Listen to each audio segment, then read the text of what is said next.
I've not done this in a while. We are going to get a Dynasty fantasy football live stream going where, of course, we are going to have some fun during this as I talk some Dynasty fantasy football strategy as I answer your questions. We will be in a real money fantasy football draft in the background. This is going to be a super flex draft. I've been having a ton of fun with these, and I think I've also been crushing these, but of course I'm maybe a little bit biased with that. But thank you for anybody who came out to the live stream. Thank you for anybody watching this as a video later on.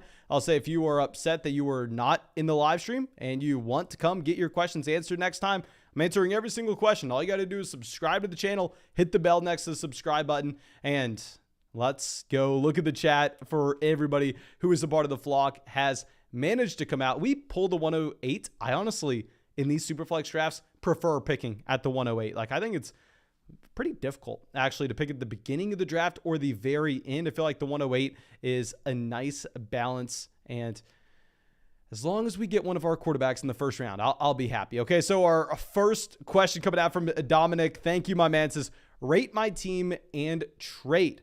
12-team Superflex tight end premium format. So we have Jalen Hurts at QB. Obviously, if you have Jalen Hurts this upcoming season, we should expect that Jalen Hurts will be a quarterback one. I think that the majority of people could get on board with that. I may end up taking Jalen Hurts at the 108, but like I've said time and time again, while I want to get very, very excited about Jalen Hurts, particularly in redraft, in Dynasty, which is crazy to say because it's only his second year starting, I don't necessarily think he has the same long-term job security that you'd see from other quarterbacks in that range, like a Joe Burrow, like a Kyler Murray, like a Russell Wilson, like a Tom Brady.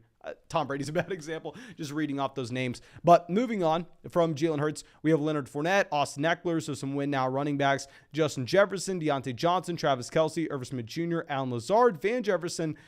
You're seeing Rodgers. I don't know if that's Amari Rodgers, Aaron Rodgers, probably Aaron Rodgers. And you're saying, should you trade 2 2023 first, three future second round picks for Travis Etienne and T. Higgins? I need some more wide receiver and running back help.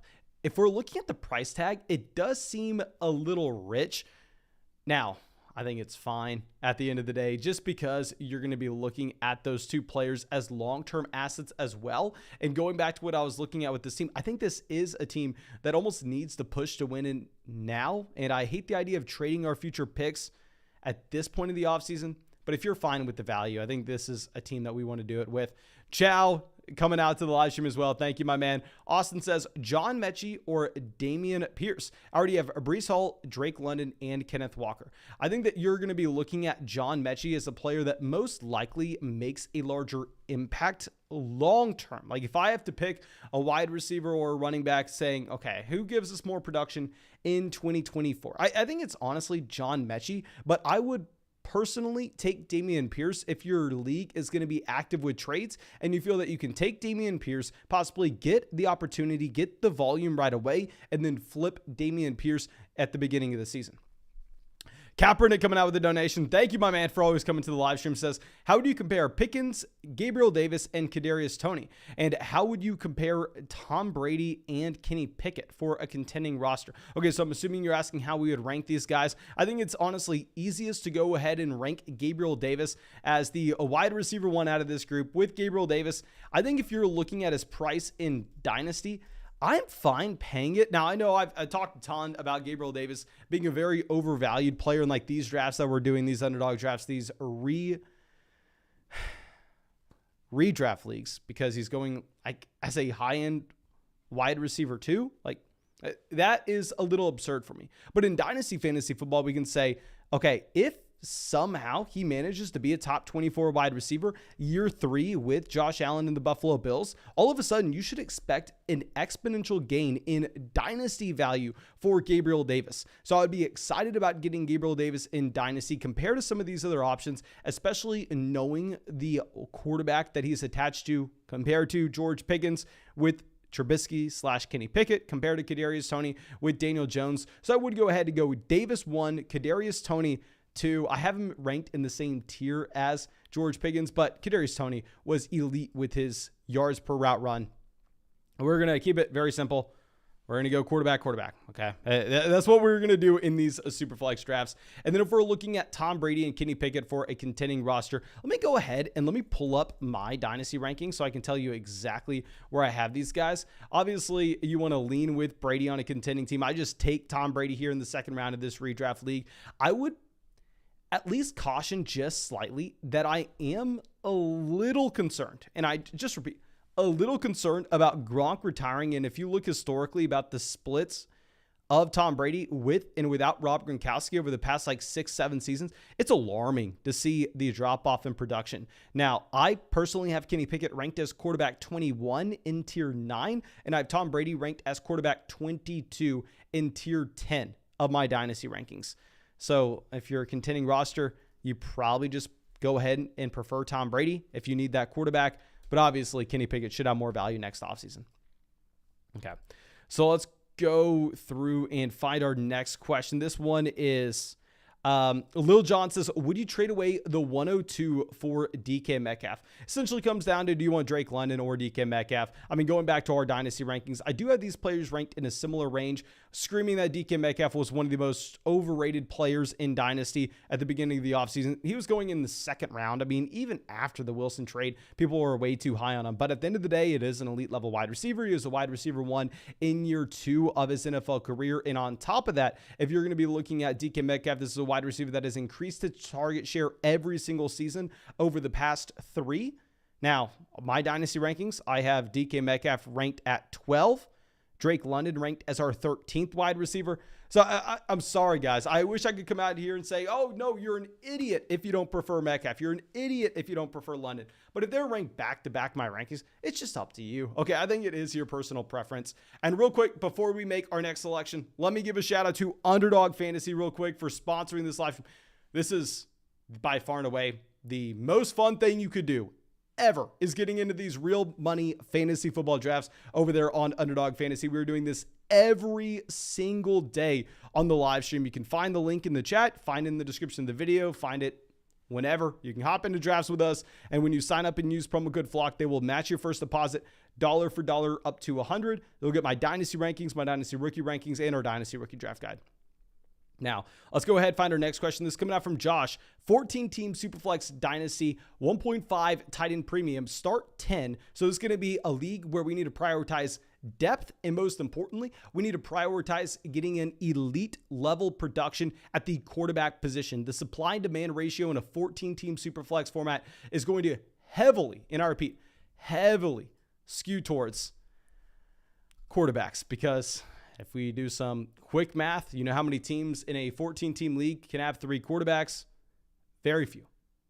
Very, very few.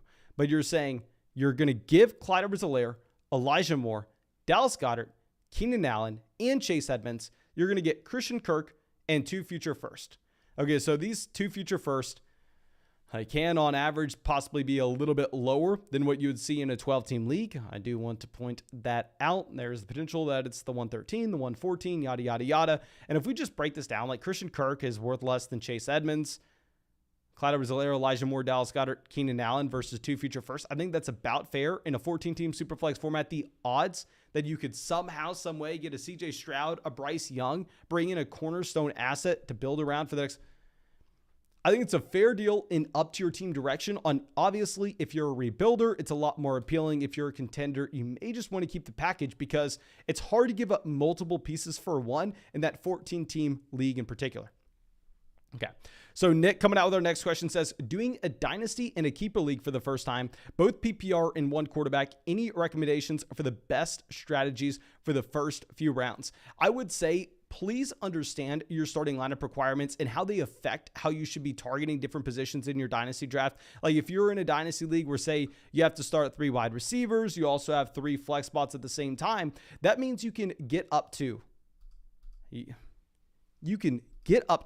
ridiculous mark of wide receivers at 6 each and every week. And that's going to make it where, hell, you are incentivized to go out there, grab Justin Jefferson. You're incentivized to go grab Jamar, just pound receiver after receiver after receiver. And you can build around 1 anchor running back. You could even go 0 RB with that build. However, if you're in a 10-team league, and in that 10-team league, all of a sudden you're only able to start 2 wide receivers and 2 flex spots, it just skews the supply and demand ratio at the wide receiver position, where depth is going to be a lot easier to come by, and it's not going to affect your win rate at the same level. So in that instance, I would probably go try to get an elite level tight end. I would probably go out of our way, try to bring in some top level running backs as well. So my number one strategy, and we talk about this in our Dynasty research book, my number one strategy for regardless if you're in a Dynasty, keeper, redraft, whatever it is understand the nuances of your league settings. It's as simple as, hell, in this underdog draft, we only have to start 2 wide receivers and we only have 1 flex. That means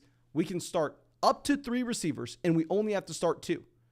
Comparing that to a regular underdog draft where wide receivers king, almost exactly half your lineup, if you have a wide receiver in the flex spot, is receiver. Hell, in a regular underdog draft, I would never think about going 4 rounds without selecting a receiver. But here in the super flex one, I'm going to pound every other position essentially and allow those wide receivers to slide because they, in my opinion, don't matter nearly as much in the super flex.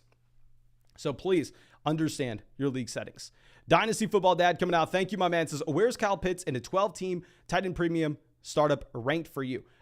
Very simple. I honestly want to say right in line with where you're looking at other people having him. Kyle Pitts should be going around the end of the first. Like if we're looking at a 12-team Superflex startup, let me talk about the players that I think have to go before Kyle Pitts. I think you have to take Josh Allen. You have to take Mahomes. Have to take Herbert, Burrow, Kyler. I think those are 5 names you have to take before Pitts. Then at running back, you have to take Jonathan Taylor. A wide receiver, I think you have to take Chase and Justin Jefferson. So what? I think that has Kyle Pitts in the range of outcomes. Like if you are extremely high on Kyle Pitts, I think you could take him as early as the 110. Now, it's not like you're getting a great value there. Of course, you're paying the price, but coming from someone who was not in on Kyle Pitts last offseason at that same price tag, now I'm 100% willing to buy in based on his rookie season production. Okay. So let's go ahead, cue some of these guys up. We are hoping that one of these teams takes quarterback, obviously. But let's find our next question here. This next one's coming out from Dominic again. Says, should I keep DJ Moore and Michael Pittman Jr. on a rebuilding roster? I personally think it would be intriguing if we can move off of Michael Pittman Jr. We can sell him for Jerry Jeudy plus another future pick. However, I think that's going to be hard to do in a lot of leagues. If the Jerry Jeudy owner is excited, maybe you could go through and you could look to potentially sell Michael Pittman Jr. for Calvin Ridley in a 2023 first on a rebuilding roster. I really like that idea. I would try to get creative with it.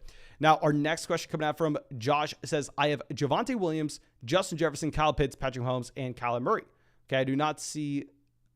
Okay, so that was in regards of your question previously. If that's your squad, I honestly, especially in a 14-team Superflex format, if you have the combination of, we're going to go Waller. If you have the combination of Kyler Murray and Patrick Mahomes, I think you are a very strong contender where I probably would look to keep that package, if we're going to be honest.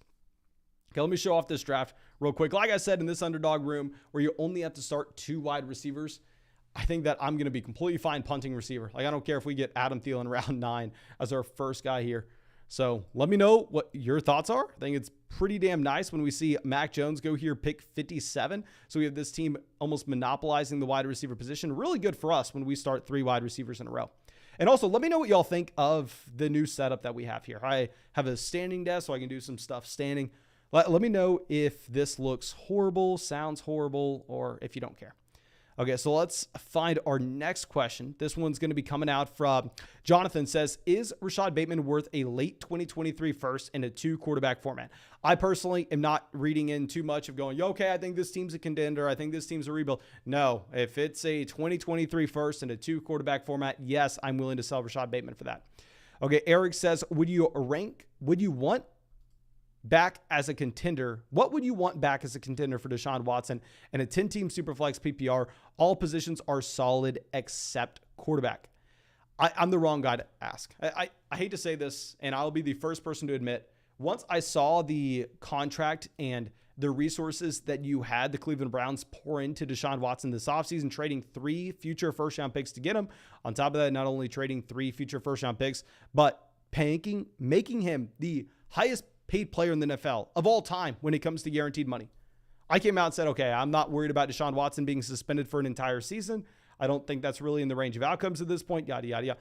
Since then, it looks like it's gotten worse. So I've made some investments into Watson that don't look great at this point. And I honestly am not walking back too many statements. I still would take Deshaun Watson at the end of the first round of a startup. I know it's crazy, but I'm looking at a quarterback that literally has a higher floor and ceiling combination so far. What he has showed us in Houston in his NFL career. Houston, horrible situation. He's had a floor ceiling combination higher than anybody we have seen in the past decade outside of Mahomes. And with that team investment, if Watson were to be suspended more than an entire year, it would go down as the worst trade of all time in the NFL.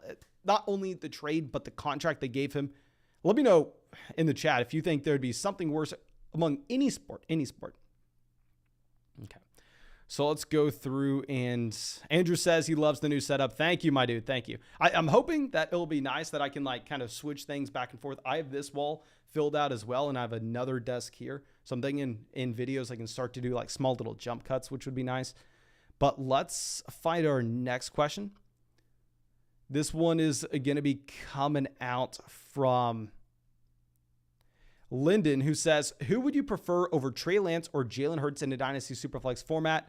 12-man league. I have 2 2023 first, 1 2024 first, and 2 future seconds. I also have Pickett. What would you trade for them / Lance or Hurts? Okay, so there are a couple different questions. I'm assuming you meant to ask, who do we want between Lance and Jalen Hurts?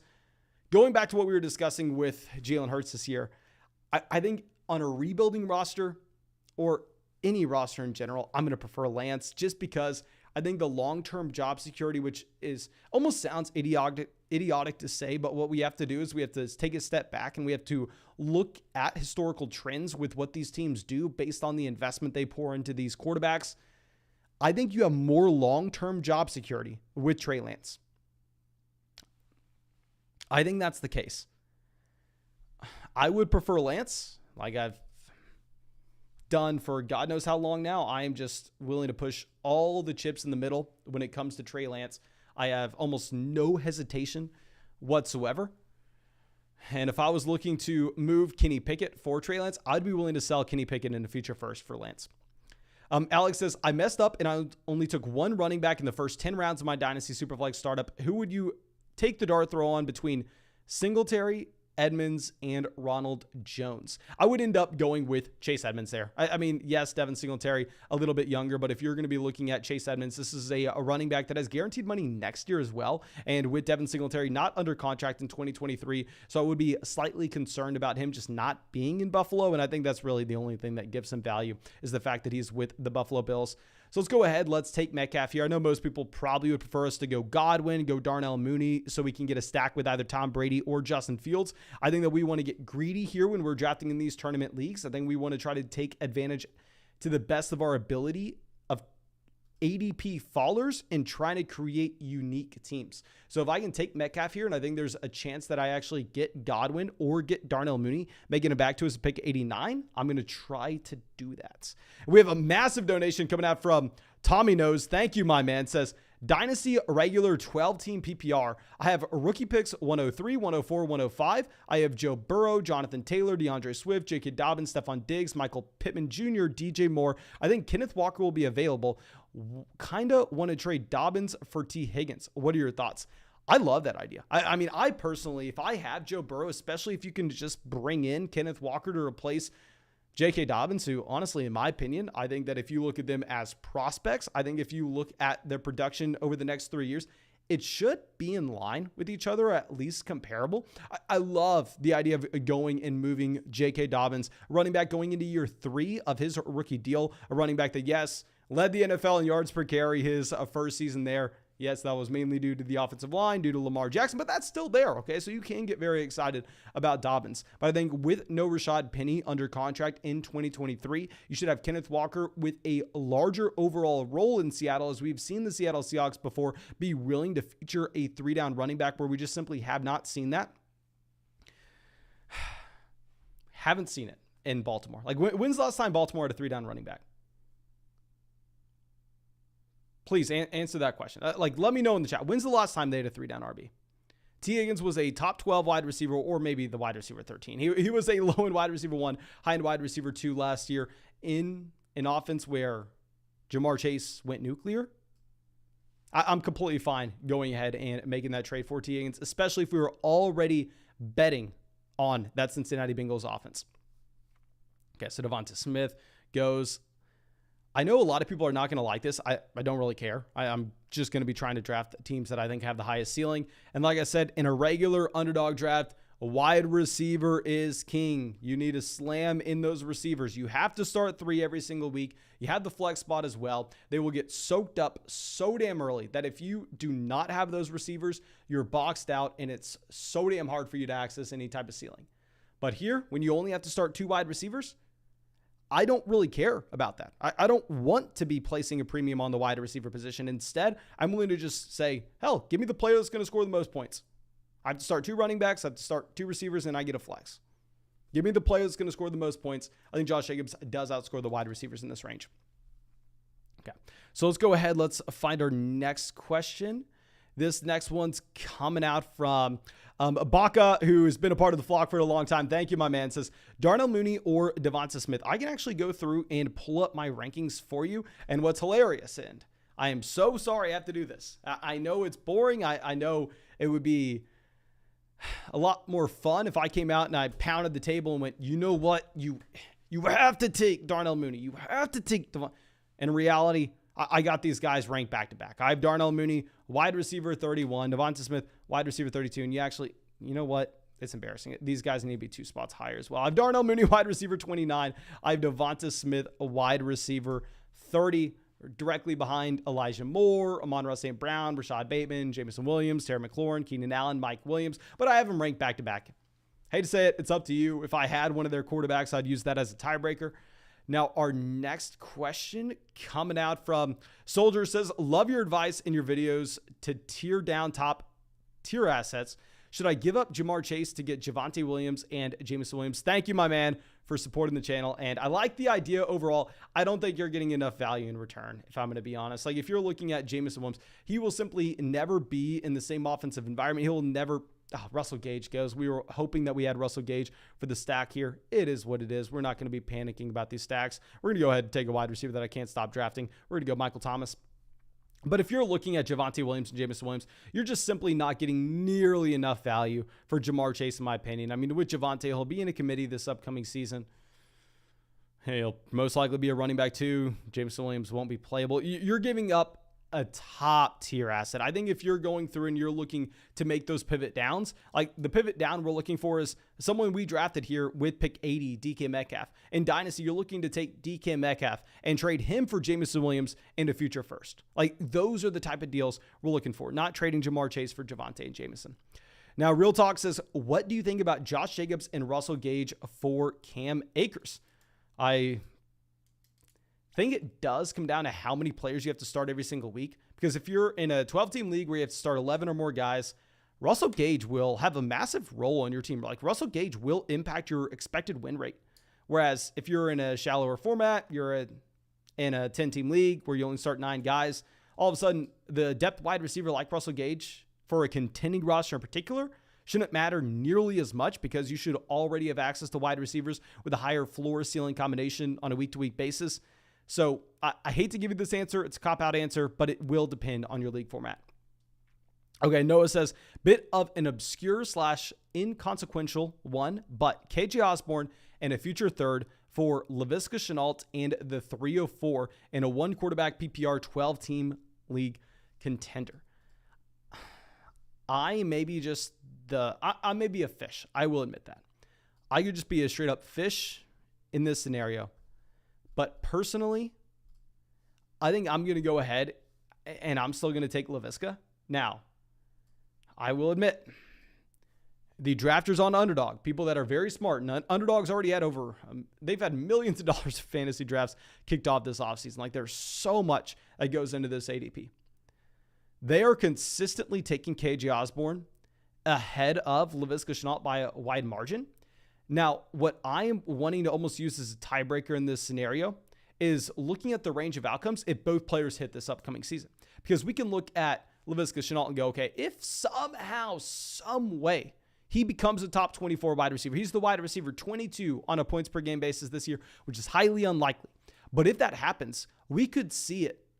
The Dynasty community jacking him up drafts, having the narrative, spinning the narrative. Oh, it was Urban Meyer all along. Urban Meyer held back Trevor Lawrence. Urban Meyer held back Laviska Shenault. The second Urban Meyer leaves, Laviska breaks out. You could see that narrative, and obviously a lot of people were excited about him. Last year, he has the pedigree where he can eventually have some real dynasty value. On the opposite end of the spectrum, a player that has no pedigree, a player that nobody has really ever been high on like KJ Osborne, even if, say, Laviska Shenault has a 2% chance of becoming a top 24 wide receiver this season, and KJ Osborne has a slightly higher, say he has a 3% chance.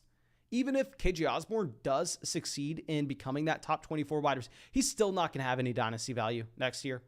For a player to have no pedigree whatsoever and to go through and break out, to be viewed in the dynasty fantasy football community as a reliable asset on a season-to-season basis, it is so damn difficult.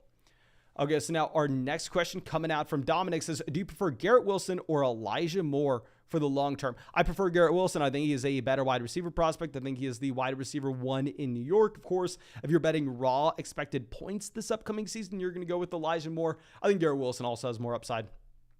Okay, so now our next question coming out from Chris says, I traded Chris Godwin for Garrett Wilson in Dynasty. Is this a good trade or no? Let me go ahead, pull up our Dynasty rankings, and you know what? I have Chris Godwin ranked wide receiver 18. I have Garrett Wilson wide receiver 17. So I am sorry, my man. It's a good trade if you like it. It's a good trade if you got your guy, but in my opinion, there's almost no difference between the two. Okay, so now David coming out says, would you trade Chris Godwin for Brandon Cooks, Miles Sanders, and a future second? I don't mind this trade too much if you're playing in a deeper format, because if you go ahead and you look at Miles Sanders, it is in the range of outcomes for Sanders to become a top 12 running back this upcoming season if we end up with more red zone opportunities for Miles Sanders. That's the big issue that you had this past year, and a lot of people want to talk about the fact that the man just did not score a single touchdown off a ridiculous workload. We really wanted Zach Ertz there. Here.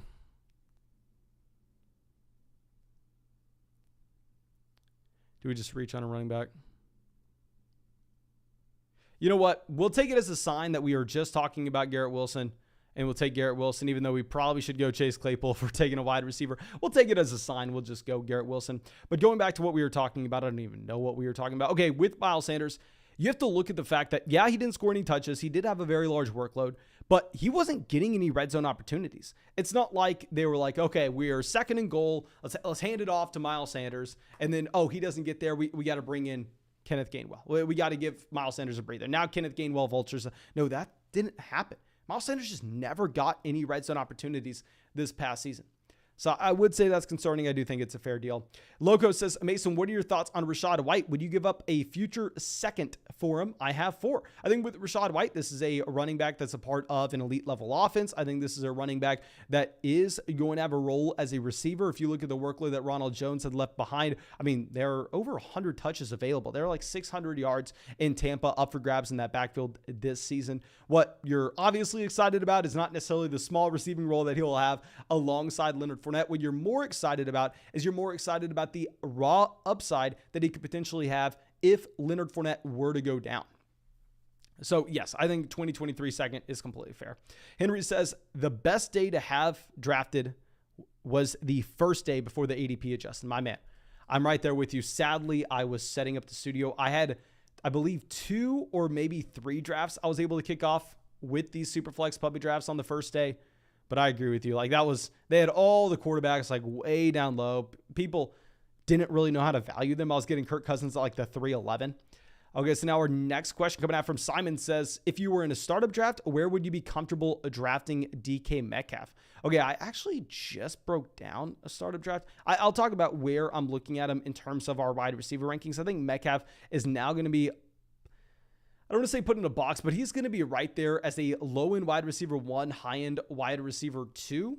And it is going to depend on if it's a super flex league, if you have 3 flex spots versus 1 flex spot, and determining the wide receiver value in particular. But I personally have DK Metcalf ranked as that low-end wide receiver 1, high-end wide receiver 2 right now.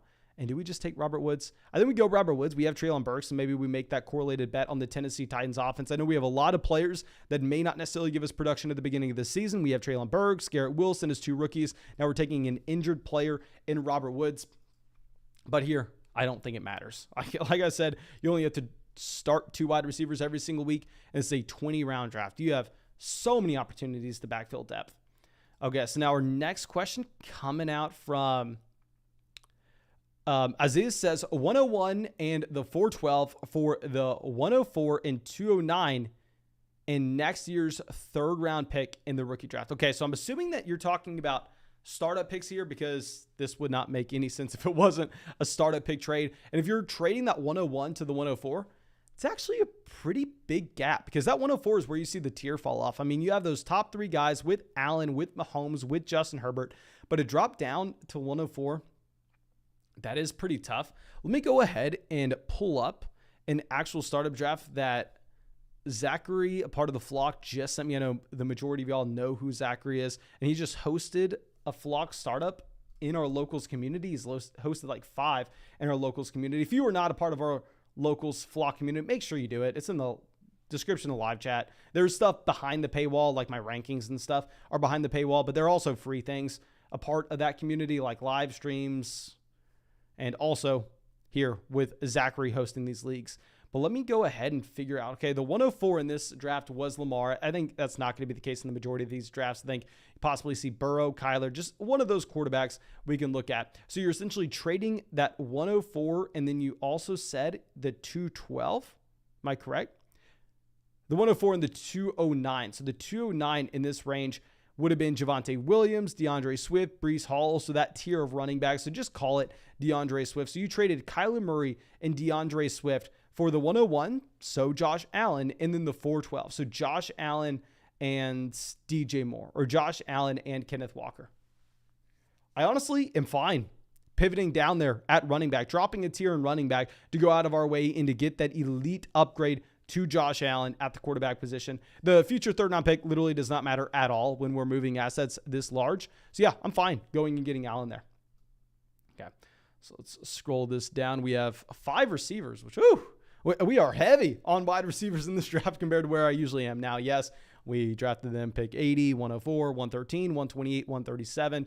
It's not like we're spending a ton on these guys when we take them, but we need to start bringing in some players from these offenses that we drafted.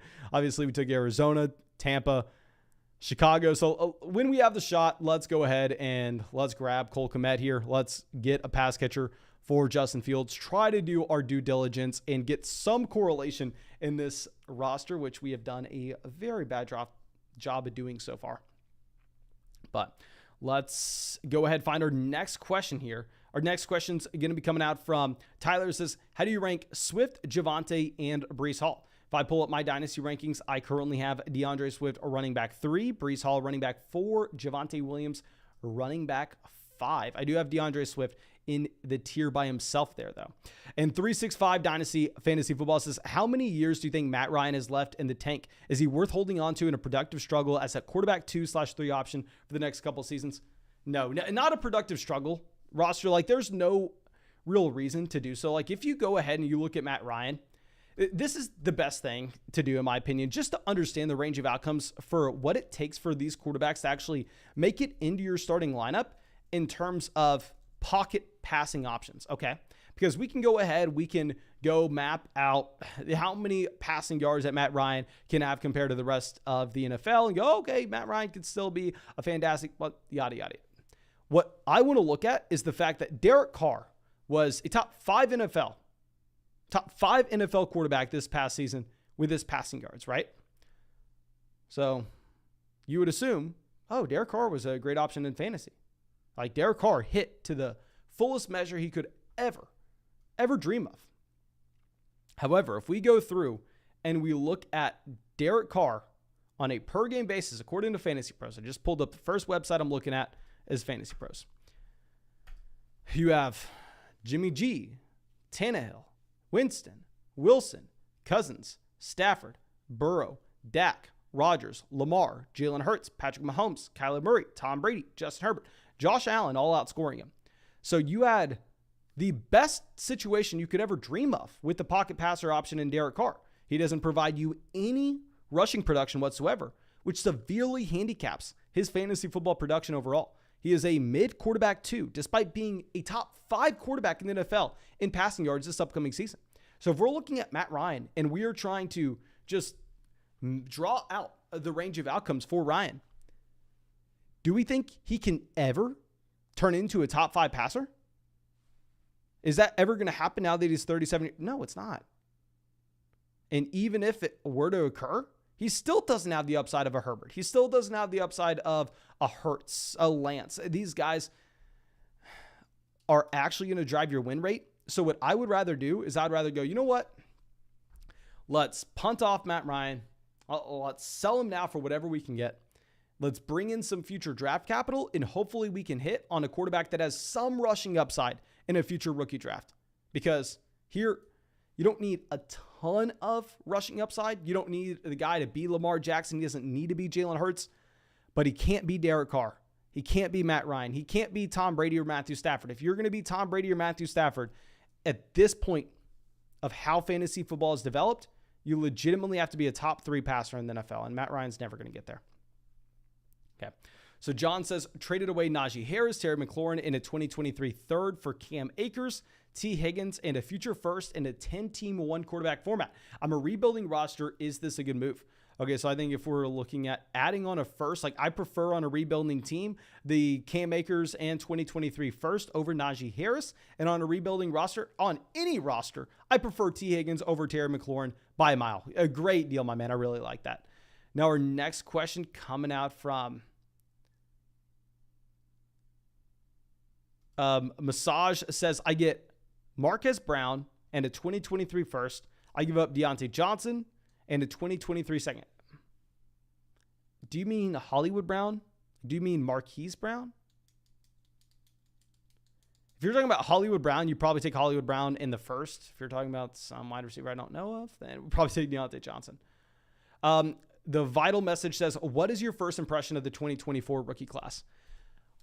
I know there's supposed to be some top level. Okay. What I just want to do is put out a massive disclaimer in saying, well, y'all know I have talked at length. I have been so excited and adamant about the importance of going out of your way and bringing in 2023 first round picks for a multitude of different reasons. A, the class is fantastic. B, more importantly, those first round picks and the flexibility they give you to shape your roster in any direction you need during the season. But I think now people are getting a little over their skis because we have to just think about this rationally, right? So this rookie class, Rachaad White, Isaiah Spiller, Breece Hall, Garrett Wilson, we are currently projecting. We have all the data, all the information in the world that we would ever have access with a college prospect. We have everything. We have the full picture. And they are just a projection. There's going to be a wide range of outcomes. We could whiff to the furthest extreme with these players and be horribly wrong. I could come out here and say, you know what, Breece Hall, top 5 dynasty running back. Breece Hall could forever be, he could turn into David Montgomery. That is 100% in the range of outcomes. So there's already so much variance that we get wrong when we have the entire picture of these college prospects. Now, when we go through and we only have 2 years for the 2023 class, there's going to be some more volatility. We don't know exactly what to expect. We don't have an entire picture. We can go through and we can project them to continue to go in a certain direction. We can get very, very excited about Jackson Smith and Jigba. I can say, oh, he looks like he could potentially be a Jamar Chase level prospect, yada, yada, yada. But there's inherently more variance in that we don't have their final season. And once you take a further step to the extreme to 2024, when we only have 1 year to go off of, you are going to be wrong about so many takes that you have. So many. That I don't want you making, at least I personally wouldn't feel comfortable with my own analysis to make strong decisions of my roster construction around those 2024 picks based on the prospects and how they look. Now, if you go, okay, Mason, I just love loading up on future draft picks. We know they increase in value. We know we can turn them into whatever we want, whenever we want. Hell yeah, go trade for them. But please don't get ahead of yourself saying, oh my God, the 2024 class is as good as the 20. No, let's not worry too much about that. Okay, so let's go ahead and take Tyrion Davis-Price as our running back 5. And yes, I know we are with a completely different team than you're used to seeing us draft on Underdog. But this is Superflex. You do not have to draft you do not have to start 3 wide receivers every single week, and that is going to change a ton for me. Okay, so now our next question going to be coming out from Lyndon, who says, what would you give up to get Travis Etienne in a 2-quarterback tight end premium league? I think it's the 2023 first. It's just a perfect asking price. Now, I understand that Etienne's probably been the most hyped player in Dynasty this offseason in terms of seeing his value rise. Like, let me pull up keep trade cut. This is the funniest thing ever, right? Y'all know I loved Travis Etienne last year, like to a fault. I was ranking Travis Etienne way too high. I was telling people to go out of their way into freaking draft Travis Etienne over Kyle Pitts. I was saying that.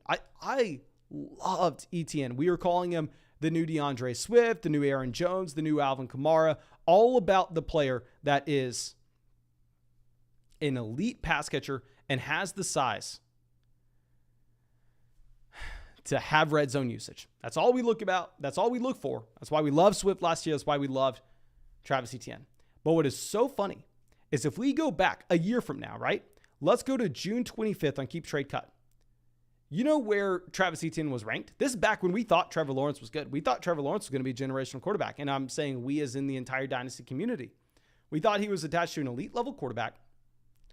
And he was being drafted as the running back 19 in Dynasty. So, oh dear God, I'm all about that price tag. I'm making every single video talking about why Travis Etienne's the best value in Dynasty. Travis Etienne suffers a significant injury. Trevor Lawrence looks to be significantly worse than what we thought he was going to be, even if he gets better. Even if he gets better with no Urban Meyer. Still, oh my God, he was bad last year. So Lawrence looks like he's worse than we thought. I would argue the situation looks worse for Travis Etienne than it did a year ago. But somehow, some way, his value has risen from running back 19 a year ago when we were hyping him up nonstop to right now, he is the running back 9 on Keep Trade Cut. Can someone tell me why?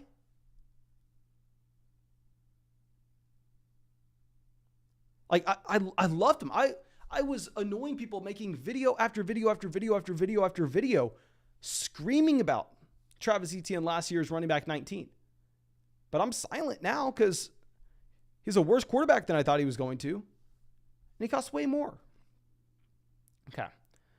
So now let's go to our next question. This next one is going to be coming out from Gallows says, got Hunter Renfrow, Derek Carr, and a future second and a 2024 first. I gave up T. Higgins, Jimmy Garoppolo, and Geno Smith. 16-team Superflex, and he's rebuilding while I'm kind of sort in the middle. Okay. If it was a 12-team Superflex format, I'd be like, oh, you know what? I'm not a massive fan of this.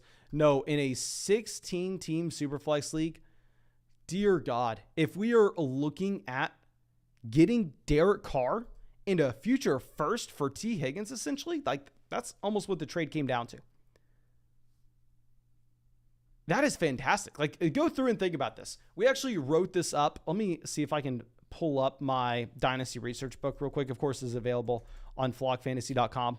But I just made a quick little chart discussing supply and demand of the quarterback position, depending on how many teams were in your league. And if you're in a 16-team Superflex league, what you need to do is you need to go into your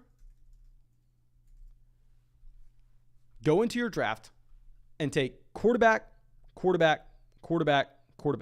Like here, as an example, I wish I could share this over on the screen. But if you go into the draft, and everybody goes into a draft, whether it's a 10-team, 12-team, 14, 16-team Superflex league, wanting 3 quarterbacks.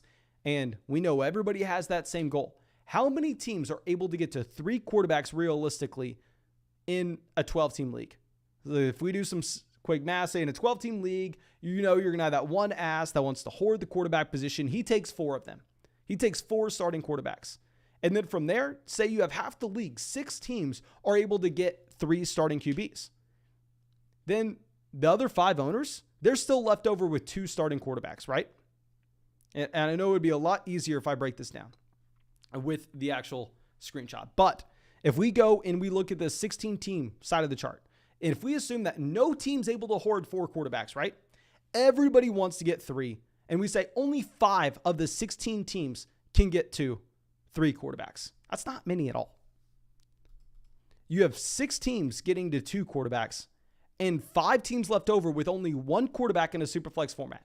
And maybe one of those quarterbacks is Drew Lock. That's their starting quarterback. I know that sounds like I'm just rambling. The point is, dear God, you have an immense pressure to just load up on every single starting quarterback that you can in a 16-team league because they are almost impossible to come by. Okay. So we have a donation coming out. Thank you so much.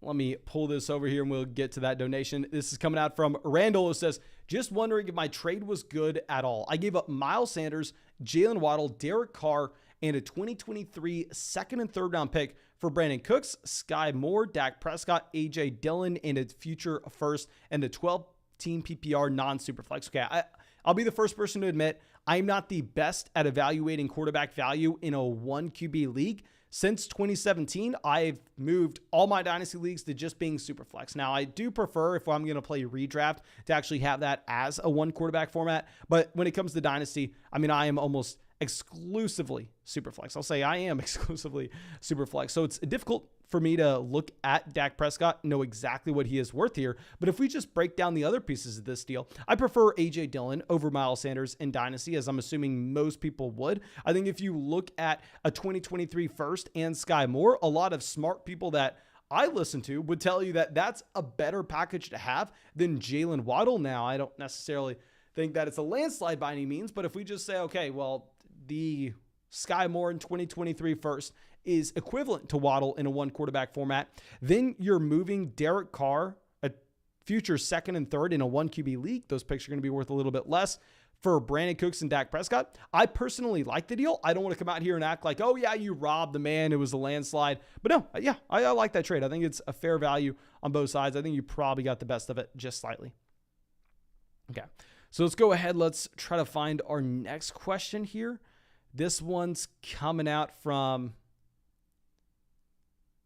Simon. Says, please rank Tua, Trevor Lawrence, and Trey Lance where you would be okay with picking each in a startup draft. Okay, my man. I am going to have Lance in a completely different tier. At the quarterback position, I have Trey Lance, quarterback 9. I have Trevor Lawrence, quarterback 13. And you know what? I probably need to look at this a little bit further. I have a Tua Tagovailoa as quarterback 17. So I don't necessarily think that any of these guys, and I don't think you make an argument to change those rankings either. Like, you could try to argue me off of maybe having Tua that much lower than Trevor Lawrence. But I think no matter what you say, I'm still going to have it as Lance 1, Lawrence 2, Tua 3. Okay, so who do we want at wide receiver here? I'm fine taking Visca. I don't love the idea of taking him in that usually we are looking for players not being drafted in every single league once we get to this part of the draft. Okay, but we will take him regardless. Now, our next question coming out from Travis says, how do you feel about 3-way trades? I got Miles Sanders for a 2024 second as part of one. Now, obviously, that's a great deal overall. I will say, usually it's not worth my time. Like, if I'm going to be honest, based on how many leagues I'm in at this point and also just how much I have to work on the YouTube channel overall, I probably work like 80 hours a week if you look at everything we do. It's not worth my time. I can't sit there and negotiate a 3-way trade. I'm always impressed when someone sends one in my direction, but personally, my trading philosophy is I can't even really go through DMs and argue with people anymore. Like, I'll get an offer, I will send a counter and go, this is the best I can do, take it or leave it. And usually that's never working with three-way trade. So I don't have a ton of experience with them, my man, but hell yeah, we'd love getting Miles Sanders for a 2024 second. Brandon says, what is Noah Fant worth? Is he worth a future second round selection? I honestly would say it pains me to say it because Noah Fant is definitely more talented than just whoever you're going to get in the second round of the 2024 draft. Just such a bad situation. Such a bad situation. I'd say it's fair. It is fair. Schultz says DK Metcalf in a future second or Drake London in a future first. We're easily taking Drake London in a future first. I have those two players ranked back to back for us. Eric says, do you like the Kentucky quarterback in next year's draft? I was looking at mock drafts. They have him going late round one. If he's going late round one, hell, I will look into him. But I've said this so many times before, and I honestly want to say, if you look at my track record with quarterbacks in Dynasty, I freaking crushed it. Crushed it. And I've had a very simple process for the longest time now. My simple process is me coming out here and saying, yeah, I know I'm an idiot. I can't evaluate these college quarterbacks. You know how many different variables we are looking at? Offensive line play, the coach, the receivers, the tight end. There are so many different variables impacting these quarterbacks' success that it's almost impossible to look at a singular statistic from college and say, okay, yeah, this is our little quarterback model. We know this guy's good. We know this guy's. I think it's very difficult to do that. So what I do with evaluating quarterbacks is I say, okay, let's look at three combined things.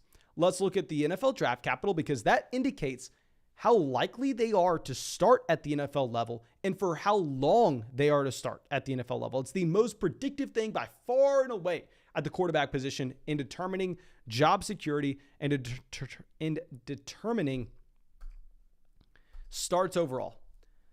And of course, we just can't draft them in the order that they were drafted in the NFL draft. We have to figure out how these guys are going to score fantasy points. So how do we then figure that out? We look at the cheat code.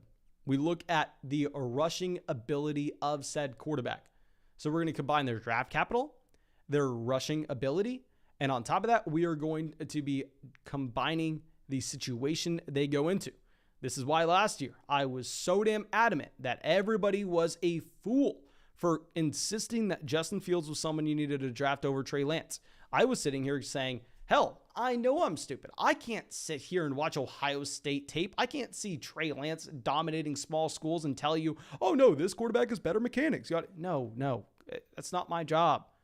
But what we can do is we can go, okay, Kyle Shanahan traded 3 first-round picks to get this guy. That's the team investment. We know he is going to have that long-term job security. And he was an elite rusher in college. And he's stepping into an elite situation. Oh, yeah, hell, give me all the Lance I can get. Whereas we look at Justin Fields in Chicago. Justin Fields falls to like pick 10, pick 11. On top of that, he goes to Matt Nagy. That's what we're looking at. The Chicago Bears situation. Oh, I don't want any part of that. Fade Justin Fields everywhere you can. So I hate to say it. I can't come out here and I can't give you quarterback takes until we get the NFL draft capital, until we have those official marks, because I am too stupid to do anything otherwise. I mean, last year I would have been telling you, oh, Sam Howell is going to be a top guy in Dynasty. But thank you again for being a part of the Flock supporting the channel. I really hope y'all enjoyed this live stream. If I was unable to get to your question, I apologize. But hell, we're doing this every single day, so I think you'll have more than enough opportunities to get your question answered. Thank you again. I hope you have a great night, and hope we get to see you tomorrow.